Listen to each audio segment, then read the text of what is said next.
Good morning to all. Today we are discussing about economics chapter 3 பார்த்துட்ருக்கோம்.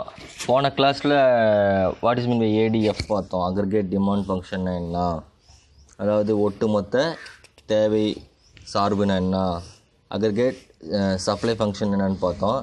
Today இன்றைக்கி என்ன பார்க்க போகிறோன்னு கேட்டிங்கன்னாப்பா equilibrium between ADF and ASF. ரெண்டுக்குள்ளே சமநிலை. ஈக்குலிபிரியம் மீன்ஸ் வந்து பார்த்திங்கன்னா டிமாண்ட்காகவும் சப்ளைக்காகவும் மீட் பண்ணக்கூடிய பாயிண்ட்டை தான்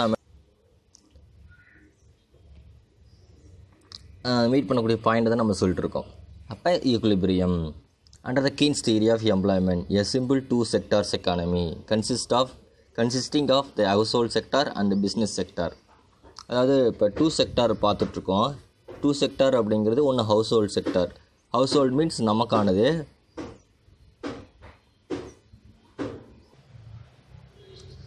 இப்போ ஹவுஸ் ஹோல்ட் செக்டார் பார்க்குறோம்.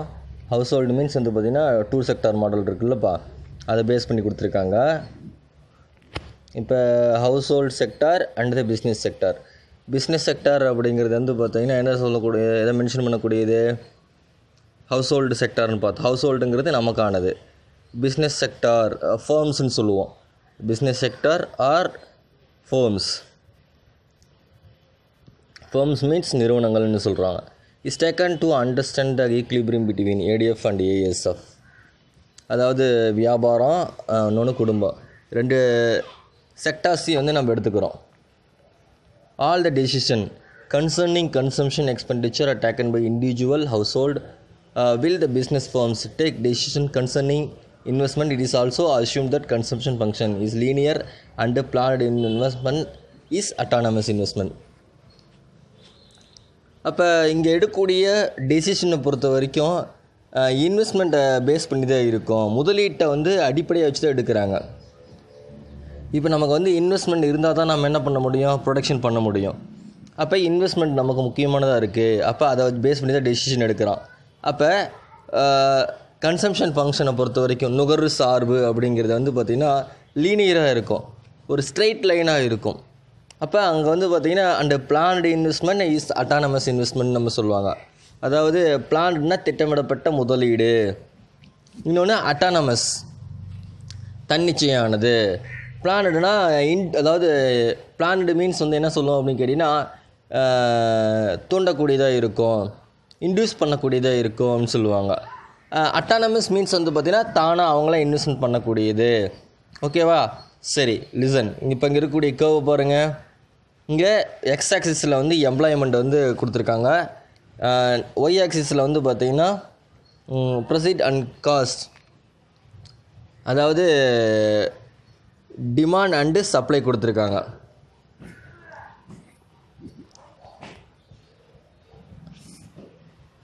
இதில் வந்து பார்த்திங்கன்னா இ அப்படிங்கிறது வந்து பார்த்திங்கன்னா ஈக்லிபிரியம் நம்ம சொல்லுவோம். இந்த இடத்துல இ அப்படிங்கிறது ஈக்லிபிரியம். ஈக்லிபிரியம் மீன்ஸ் வந்து பார்த்திங்கன்னா சமநிலை. இப்போ இந்த ரெண்டு கர்வ் இருக்குல்லப்பா, அப்போ டிமாண்ட்காவும் சப்ளைக்காவும் மீட் பண்ணக்கூடிய பாயிண்ட்டை தான் இ அப்படின்னு நம்ம சொல்கிறோம். ஓகேவா? சரி, நெக்ஸ்ட் பாருங்கள். அடுத்தது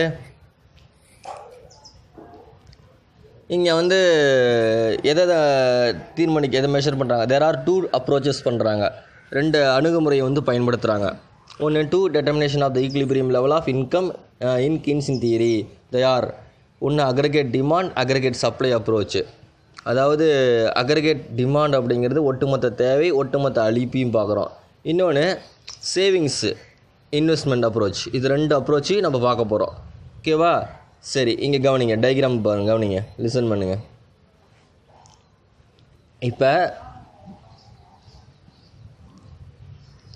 NO அப்படிங்கிறது வந்து பார்த்திங்கன்னா எம்ப்ளாய்மெண்ட்டு. ஓகேவா? அப்போ ON1 அப்படின்னு நம்ம சொல்கிறோமா. இந்த ON1 இந்த இங்கே இருக்குது பாருங்கள், ON1 இதை வந்து என்ன நம்ம சொல்லுவாங்க, அதாவது ON1 அப்படிங்கிறது வந்து பார்த்திங்கன்னா எம்ப்ளாய்மெண்ட்டோட சப்ளை, அக்ரிகேட் சப்ளை எவ்வளோ இருக்குது அதை டெட்டர்மினேஷன் பண்ணுறாங்க. சரியா? அக்ரிகேட் சப்ளை என்னவாக இருக்கும் இந்த இடத்துல, அப்போ N1 R1 இருக்கும். அக்ரிகேட் சப்ளை வந்து இந்த அளவுக்கு இருக்கும். N1 R1 இந்த அளவுக்கு இருக்கும். ஓகேவா? ON லெவல், அதாவது ON லெவல் வந்து அக்ரிகேட் சப்ளை வந்து டெட்டர்மினேஷன் பண்ணுறாங்க. ஓகேவா? அப்போ M1 N1 அப்படிங்கிறது வந்து பார்த்திங்கன்னா ப்ரொடியூஸ் பண்ணணும். சரியா? இந்தளவுக்கு நம்ம என்ன பண்ணோம், ப்ரொடக்ஷன் பண்ணணும். இந்தளவுக்கு நம்ம ப்ரொடக்ஷன் பண்ணோம். அப்போ ப்ரொடக்ஷன் பண்ணும்போது அப்போ இங்கே நம்ம என்ன பண்ணுறோம், அப்போ எக்ஸ்பெக்ட் பண்ணுறாங்க எவ்வளோ நமக்கு என்ன ப்ரொடக்ஷன் இருந்தால் பரவாயில்ல. அப்போ இந்தளவுக்கு டிமாண்ட் இருக்கும், இந்தளவுக்கு டிமாண்ட் இருக்கும். சரியா? இப்போ என்ன பண்ணுறோம், இந்த இடத்துல M1 N1 வந்து உற்பத்தி செஞ்சால் எதிர்பார்க்கக்கூடிய எக்ஸ்பெக்ட் பண்ணக்கூடிய ப்ராஃபிட்டை வந்து நம்ம என்ன பண்ணோம், ரீச் பண்ணுறதுக்கு M1 R1 நமக்கு வந்து இந்தளவுக்கு ப்ராஃபிட் கிடைக்கும். இந்தளவுக்கு M1 R1 வந்து ப்ராஃபிட் கிடைக்கும்னு எதிர்பார்க்குறோம். சரியா? அப்போ இந்த டைமில் என்ன ஆகுது அப்படின்னு கேட்டிங்கன்னா, உற்பத்தியோட அளவு, ப்ரொடக்ஷனோடைய குவான்டிட்டி ஆஃப் ப்ரொடக்ஷன் வந்து எவ்வளோ இருக்கும், உற்பத்தியோட அளவு எவ்வளோ இருக்கும். உற்பத்தியோட அளவு வந்தீங்கன்னா M1 R1 இருக்கும். இந்த அளவுக்கு இருக்கும் M1 N1 R1. ஓகேவா? இப்போ இங்கே என்ன ஆகும் அந்த இடத்துல, அப்போ இந்த ப்ராஃபிட் வந்து ரீச் பண்ணுறாங்க. அப்போ வந்து என்ன பண்ணுவாங்க, அப்போ லேபர்ஸ் வந்து அதிகமாக வந்து வேலைக்கு வச்சுக்குவாங்க. சரியா? அப்போ என்ன பண்ணுவாங்க, அப்போ ப்ரொடக்ஷன் வந்து ஆட்டோமேட்டிக்காக இன்க்ரீஸ் ஆகும். இதுவும் சப்ளை இன்க்ரீஸ் ஆகும், டிமாண்ட் இன்க்ரீஸ் ஆகும். அப்போ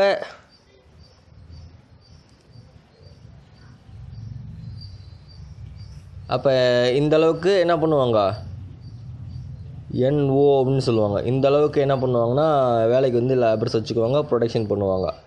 அதுக்கு மேலே வச்சுக்கிட்டோம் அப்படின்னா NF இன்னொன்று போச்சு. இங்கே பாருங்கள், இங்கே வந்து ஈக்லிபிரியம் ரீச் பண்ண உடனே ஸ்டாப் பண்ணிக்குவாங்க. இந்த இடத்துல சப்ளை கர்வ், இது இந்த டிமாண்ட் கர்வ், சப்ளை கர்வ், இது அழிப்பு. சப்ளைங்கிறது யாருக்கு, செல்லர்ஸ் ஆர் ப்ரொடியூசருக்கு. டிமாண்ட்ங்கிறது நமக்கானது. அப்போ ப்ரொடக்ஷன் பண்ணும்போது இந்த இடத்துல ஸ்டாப் பண்ணிக்குவாங்க. இல்லை அப்படின்னா சப்போஸ் அங்கே வந்து என்ன ஆகும், அங்கே ப்ரொடக்ஷன் வந்து ஸ்டாப் பண்ணால் விட்டாங்க அப்படின்னா இன்னும் சப்ளை இன்க்ரீஸ் ஆகும். அப்போ எம்ப்ளாய்மெண்ட் லெவல் டிக்ரீஸ் ஆகிட்டே இருக்கும், குறைஞ்சி போயிடும். குறைஞ்சி போச்சு அப்படின்னா நமக்கு வந்து டிமாண்டு டிக்ரீஸ் ஆகிரும். அப்போ வந்து நமக்கு லாஸ் தான் ஆகும். இதான் சொல்கிறாங்க. The concept of effective demand is more clearly shown figure 3.3 என்று கொடுத்துருக்காங்க. பாருங்கள், aggregate demand and aggregate supply reach equilibrium at point E. அதாவது அக்ரிகேட் டிமாண்ட்கவும் அக்ரிகேட் சப்ளைக்கவும் என்ன பண்ணுதுன்னா கட் பண்ணுது இந்த பாயிண்ட்டு. இதை தான் நம்ம என்ன சொல்லுவோம்னா ஈக்லிபிரியம்னு சொல்லுவோம். சரியா? அப்போ இந்த இடத்துல என்ன பண்ணுவாங்கன்னா த employment level is NO at the point.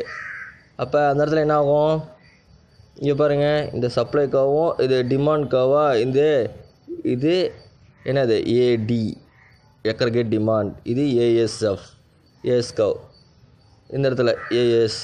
அப்போ இது கட் பண்ணக்கூடிய பாயிண்ட் என்ன ஆகுனா NOன்னு குறிக்கிறோம். இந்த தடவை சரியா அவங்க என்ன பண்ணுவாங்கன்னா ப்ரொடக்ஷன் வந்து ஸ்டாப் பண்ணிக்கிறாங்க. காரணம் என்ன அப்படின்னு கேட்டிங்கன்னா, அந்த இடத்துல அதுக்கு மேலே ப்ரொடக்ஷன் பண்ணால் அங்கே வந்து என்ன ஆகுன்னு கேட்டிங்கன்னா அதாவது அக்ரிகேட் டிமாண்டை விட அக்ரிகேட் சப்ளை வந்து இன்க்ரீஸ் ஆகிரும். அப்படி இன்க்ரீஸ் ஆச்சு அப்படின்னா இங்கே என்ன ஆகும்னா ஒன்று இல்லை அக்ரிகேட் அதுக்கு மேலே நிறுத்திக்குவாங்க.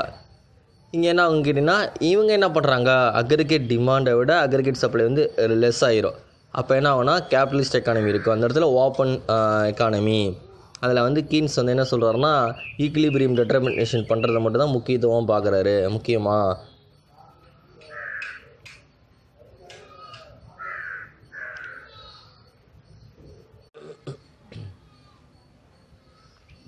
கீன்ஸ் என்ன பண்ணுறாரு, அக்ரிகேட் டிமாண்ட் கவ், இது அக்ரிகேட் சப்ளை கவ், ASF, இது AS ADF.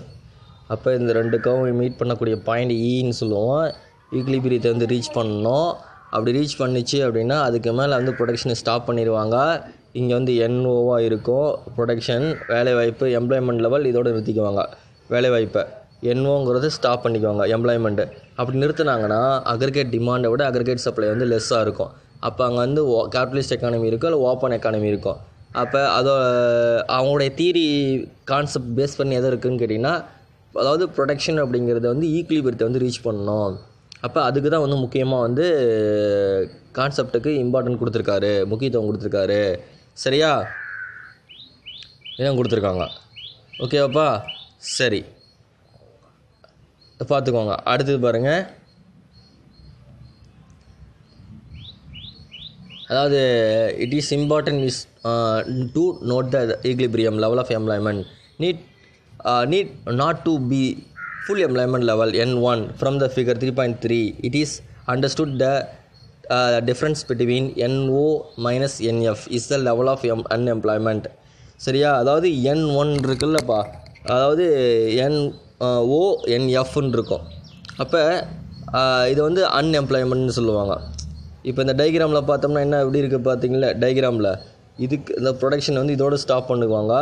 இதுக்கு மேலே எம்ப்ளாய்மெண்ட்டுக்கு இன்க்ரீஸ் பண்ணோம் அப்படின்னா ப்ரொடக்ஷன் இன்க்ரீஸ் ஆகிரும், எல்லாம் சப்ளை என்ன ஆகும், அப்படி இன்க்ரீஸ் ஆச்சுன்னா அவங்களுக்கு லாஸ். அப்போ அதனால் வந்து நிறுத்திக்குவாங்க.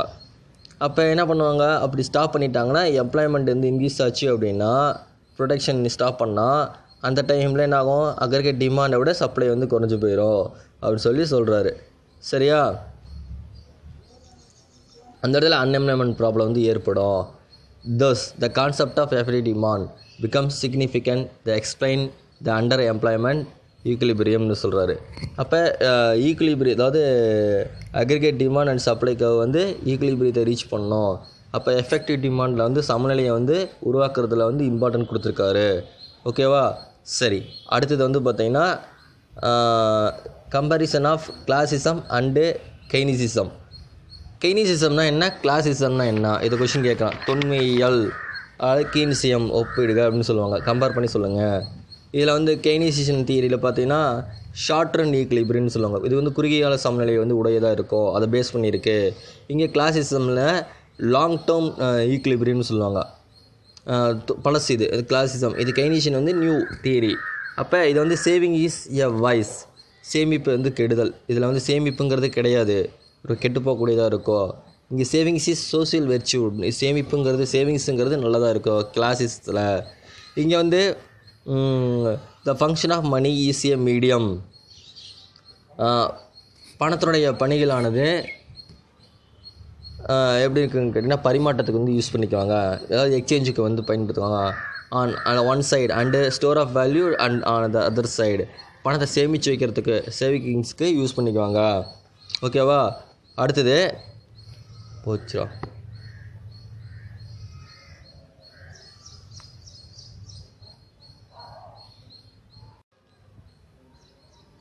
த function of money is to act as a medium of exchange. இதை வந்து பணம் வந்து பரிவர்த்தனைக்கு மட்டும் பயன்படுத்திக்கிறாங்க.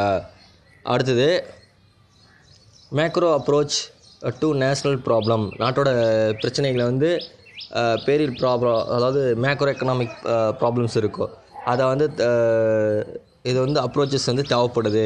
இங்கே micro foundation to macro problems, சின்ன சின்ன ப்ராப்ளத்துக்கு வந்து அவங்களுடைய அப்ரோச் இருக்கும். இங்கே பெரிய ப்ராப்ளத்துக்கு அப்ரோச்சஸ் இருக்கும், அவங்க அணுகுமுறை இருக்கும். சரியா? அதாவது பெரிய பிரச்சனை என்னென்ன ப்ராப்ளம் இருக்கோ அதை வந்து ஃபேஸ் பண்ணுவாங்க. இங்கே சின்ன ப்ராப்ளம். அடுத்தது ஸ்டேட் இன்டர்வென்ஷன் இஸ் அட்வொகேட்டட். இங்கே வந்து அரசு தலையோடு அனுமதிக்கப்படுது. கவர்மெண்ட் வந்து இன்டர்வென்ஷன் பண்ணால் பரவாயில்லாங்க, இங்கே வந்து கவர்மெண்ட் இன்டர்வென்ஷன் பண்ணக்கூடாது. Champion of laissez faire policy. இங்கே applicable to all situation full employment and less than full employment. இங்கே எல்லா சூழ்நிலைக்கும் முழு வேலைவாய்ப்பு குறை வேலைவாய்ப்பு பொருத்தமானதாக இருக்கும். ஃபுல் எம்ப்ளாய்மெண்ட் இருந்தாலும் சரி, கம்மியாக இருந்தாலும் சரி, இங்கே ஒன்லி ஃபுல் எம்ப்ளாய்மெண்ட் சுச்சுவேஷன் மட்டும் தான் இங்கே இருக்கணும் இங்கே கிளாஸிஸில். சரியா? அடுத்தது கேபிட்டலிசம் ஆஸ் இன்ஹெரண்ட் கான்ட்ரடிக்ஷன், முரண்பாடுகள் வந்து கான்ட்ரடிக்ஷன் இருக்கும். இங்கே இன்ஹெரண்ட் கான்ட்ரடிக்ஷன் இருக்கும், முரண்பாடுகள் கொண்டதாக இருக்கும். இங்கே வந்து capitalism is well and good, முதலாளித்துவம் வந்து தான் கரெக்டானதாக இருக்கும். இங்கே கேபிட்டலிசம்ங்கிறது முரண்பாடு. இங்கே வந்து என்ன பண்ணுவாங்க, இங்கே வந்து சோசியலிஸ்ட் எக்கானமி இருக்கும், கேபிட்டலிசமும் இருக்கும், மிக்ஸ்டிசமாக இருக்கும். அப்போ அங்கே ப்ராப்ளம்ஸ் க்ரியேட் ஆகும், முரண்பாடு உடையதாக இருக்கும். Budgeting should be adjusted to the requirements of economy. இங்கே வந்து வரவு செலவு அறிக்கை வந்து மாற்றிக்கலாம், எப்போ வேணாலும் அவங்க டிமாண்ட் அவங்க தகுந்த மாதிரி சேஞ்ச் பண்ணிக்கலாம். இங்கே பேலன்ஸ் பட்ஜெட், ரெண்டுமே ஈக்குவலாக, வரவு செலவும் ஈக்குவலாக இருக்கணும் அப்படின்னு சொல்லி சொல்கிறாங்க. Equality between savings and investment is advanced through changes in income. அப்போ என்ன பண்ணுவாங்கன்னா பணத்துக்கு தகுந்த மாதிரி தேவை அளிப்பு வந்து தேவை அளிப்போட வட்டி வித் இன்ட்ரெஸ்ட் ரேட்டை வந்து சேஞ்ச் பண்ணிக்கலாம். இங்கே the equality between savings and investment achieve through changes rate of interest.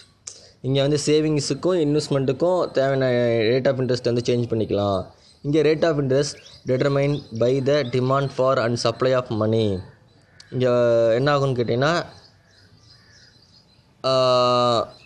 இங்கே வருமானம் அப்புறம் சேமிப்பு மூலமாக வந்து இன்ட்ரெஸ்ட் ரேட்டை ஃபிக்ஸ் பண்ணுறாங்க. இங்கே ஈக்குலிபிரியமாக இருக்குன்னு சொல்கிறாங்க. இன்னொன்று வந்து பார்த்திங்கன்னா பணத்துக்கு தேவையான வட்டி வீதம் வந்து என்ன பண்ணுறாங்க, சப்ளைக்கு தகுந்த மாதிரி ஃபிக்ஸ் பண்ணுறாங்க, சப்ளையை ஃபிக்ஸ் பண்ணுறாங்க. அடுத்தது rate of interest determine by savings. இங்கே எப்படி இருக்குன்னா வட்டி வீதம் வந்து என்னாகும், ரெண்டையுமே டிட்டர்மினேட் பண்ணக்கூடியதாக இருக்குது, சேவிங்ஸ்க்கு இன்வெஸ்ட்மெண்ட்டுக்கும். Rate of interest is flow. இங்கே வட்டி வீதம் வந்து சேஞ்ச் ஆகிட்டே இருக்கும். ஃப்ளோ மீன்ஸ் மாறிட்டே இருக்கும். இங்கே வந்து rate of interest is stuck. இங்கே வந்து வட்டி வீதம் பொறுத்த வரைக்கும் கிளாஸத்தை பொறுத்த வரைக்கும் மாறாமல் இருக்கும். அப்போ இங்கே demand creates its own demand. தேவை தான் என்னன்னு கேட்டிங்கன்னா அது அழிப்பை வந்து உருவாக்குன்னு சொல்கிறாரு கேபிட்டலிஸ்ட்டில் கீன்சியம். இங்கே வந்து கிளாஸிஸ்த்தில் supply create it own demand. இங்கே வந்து அழிப்பு தான் தன்னுடைய தேவை உருவாக்குது. அடுத்தது rate of interest is reward for parting with liquidity. வட்டி அப்படிங்கிறது ரொக்க இருப்பு விட்டு கொடுப்பதற்கான வெகுமதி. ரொக்கத்தை வந்து நான் பணத்தை விட்டு கொடுக்கறதுக்கு நான் அவங்ககிட்ட வந்து கொடுக்குறேன், அவன் என்ன பண்ணுறான் அவனோட யூஸுக்காக பயன்படுத்தும் போது அது எனக்கு வட்டியை கொடுக்குறாங்க. இங்கே rate of interest reward for savings. இங்கே ரேட் ஆஃப் இன்ட்ரெஸ்ட்டுங்கிறது சேவிங்ஸ்க்கு வந்து ரொம்ப யூஸ்ஃபுல்லானதாக இருக்கும் அப்படின்னு சொல்கிறேன். இந்த 2 கொஷினையும் படித்து எழுதி காமிச்சிடுங்க. வாட்ஸ்அப்பில் எனக்கு இண்டிவிஜுவலாக சென்ட் பண்ணிடுங்க. ஓகேப்பா, இதில் 2 லெசன் முடிஞ்சிச்சு. தேங்க்யூ, பாய். நெக்ஸ்ட் கிளாஸில் வந்து 4th லெசன் வந்து நம்ம பார்க்க போகிறோம். கன்சம்ஷன் வந்து பார்க்க போகிறோம் அண்டு இன்வெஸ்ட்மெண்ட் ஃபங்க்ஷன். ஓகேவா? ஓகே, தேங்க்யூ, பாய்.